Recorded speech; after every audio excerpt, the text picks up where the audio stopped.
खांसी आओ तो चला चो मार के लेटा। क्या बताए राजू ने गोड़ो बड़ी पिरात बात है। पी जाए ना खांसी आओ तो करे रे।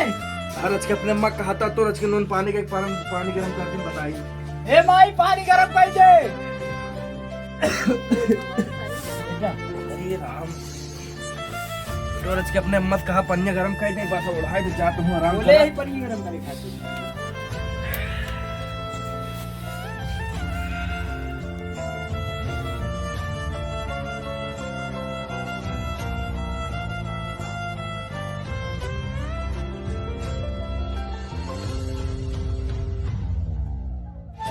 यार बाबू की तबीयत खराब बा यार। आज यार मालिश न बदिए न चलत। आज यार बाबूक लगे लेट गई थी यार। सही कहा था।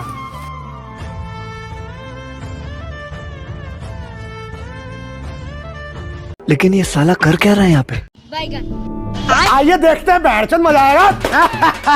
अबे साले राजा जी मेरी शक्ल दे मेरी पकड़ देख कल से बच्चों भी नहीं